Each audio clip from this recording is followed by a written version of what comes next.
browse establishment media headlines this past week, it's like a time capsule back to 2016. From the Washington Post, a Trump dictatorship is increasingly inevitable. We should stop pretending. New York Times, Trump's dire words raise new fears about his authoritarian bent. The latest issue of The Atlantic is completely devoted to Trump fear porn. 24 essays about our pending demise if Trump is allowed to return to the White House. The danger ahead, the loyalist lapdogs and cronies, how Trump gets away with it. Just 3 of those 24 headlines coming to you from The Atlantic. It's honestly indiscernible from 2016, when we saw the exact same playbook put into motion. Only back then, most Americans at least somewhat trusted the establishment press. You knew they leaned left.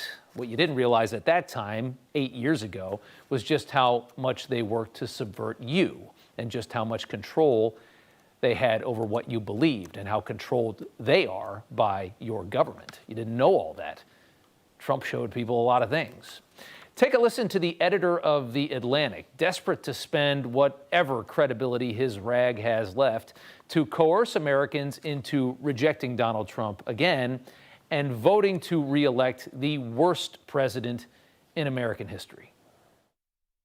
I don't think people understand that that the Trump who comes back is going to be very different than the Trump we had the first time. And the Trump we had the first time, culminating in January 6th, was a pretty troubling phenomenon. But I think this time he is coming bent on revenge. David Frum has a very excellent essay about that. He's coming with the idea of revenge. He knows how government works. He knows how he was thwarted the last time.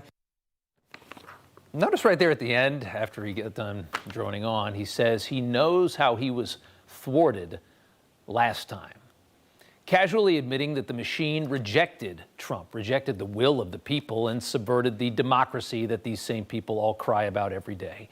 Trump was sent to Washington with a mandate to change how American government worked. He was thwarted in doing so, and they admit it all the time.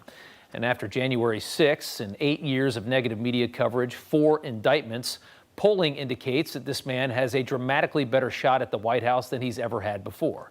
Certainly a better shot than he had in 2016 when he won. What does that tell you? The media noise is falling on deaf ears, and the indictments are not working. All of the fear tactics are failing. The people are simply too smart. Well, they're just going to have to go harder at Trump, and you know that they will. Last night, Rachel Maddow, the MSNBC host who's so exhausted from 8 years of vilifying Trump that she can only manage to work 1 day a week now, brought on Liz Cheney, the poster child for a large, ever-expanding government completely untethered from the American people. What a duo. Cheney and Rachel Maddow, after years of hatred, finally share some common ground, a mutual fear of a freer country that would only be loosely controlled by a much smaller government. It's important how far apart we are in every policy issue imaginable. It is important that Liz Cheney is infinity and I am negative infinity on the ideological number line. It's important because that tells you how serious and big something has to be to put me and Liz Cheney together on the same side of something in American life. Nice spin job, Rachel. It took her a week to write that. Look how desperate they are to stop him, though. That's what you should really see when you hear nonsense like that. And for those that are going to vote for Trump, it only makes it better. They're only making it hotter. Does anyone think the coalition of Maddow and Cheney is going to change any minds at all that weren't already going to vote against Donald Trump? Here's a little from that same show and Lockheed Liz. You will take those people who were the most radical, the most dangerous, who had the proposals that were the most dangerous, and he will put them in positions of supreme power. And that's a risk that we simply can't take. So, Liz, you voted alongside Trump an astounding 92.9% of the time. Nobody reminded her of that while she was spinning all this BS. What are these terrifying proposals that she's talking about that are so dangerous that we can't have Trump? What, lower taxes, a secure border, foreign policy with muscle to keep the Neanderthals of the world at bay, more things that you voted for back when you were a congresswoman? Let's hear some specifics of exactly what Liz Cheney is so terrified of with another Trump presidency, as the failed congresswoman has now said she'd rather vote for Biden than Trump, proving that Liz Cheney's entire political identity was wrapped around growing the machine that is destroying our country and running us into insurmountable debt. Cheney, like most of Washington, thinks that America is just the American government. It's the way a lot of people think. It is a sickness, and it's everywhere, especially inside the Beltway. It is a sad perversion of everything this country was designed to be. This was supposed to be a free country with a free market, free ideas, very loosely governed, only the basic needs. How far gone we are 250 years later. Today we have a surveillance state so supercharged, it's watching churches to make sure that conservatives are not getting out of line, as we saw from the Washington Times this week. Does that sound like the original intent from 1776? And lost on all these fear mongers that we're hearing right now is the irony of their argument, which should smack them in the face harder than a frying pan.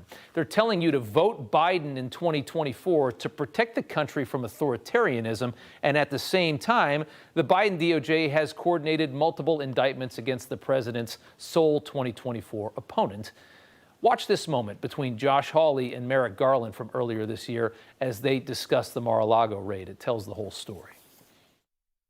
I was interested, given your answer, to read in this morning's Washington Post that the FBI is saying that you overruled them when it came to raiding ex-President Trump's personal residence. I've skimmed that article. That's not an accurate reflection of what the article says, and I'm not able to comment on the investigation. My comment earlier was about tactics on the ground in particular cases. Wait. You said it's not I'm reading to you from the article. Quote, senior FBI officials who would be in charge of leading the search resisted the plan as too combative and proposed instead to seek Trump's permission to seek his property, according to 4 people who spoke on condition of anonymity. Merrick Garland, he does a lot of lying in those situations. Not an accurate reflection. It was written by the Washington Post. It's Biden's full throttle propaganda arm. If you're not going to get accuracy from them, where would you get it, Merrick?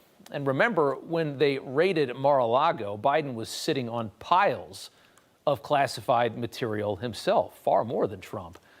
Only Biden's was a little different. It was decades old, meaning the only way Biden could have obtained it was stealing it from a secure location, as senators are not allowed to actually possess that material. Oops.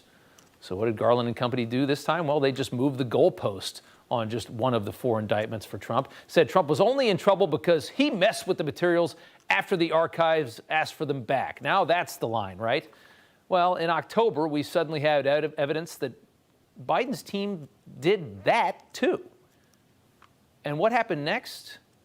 In case you still thought that your government wasn't totally politically charged, Biden's special counsel, Robert Hur, ran out in front of the cameras almost the same day and screamed, "No charges for anybody, case closed." That's how it works. It's amazing. It's terrifying, but it really is how it works. This isn't just propaganda. We're just telling you what happened. We're telling you the situation. You should be worried. These are the people telling you need to be worried about Donald Trump. I'm sure Liz Cheney took no issue with any of that whatsoever. These are the people telling you to vote Biden to save us from a dictatorship, which is already here.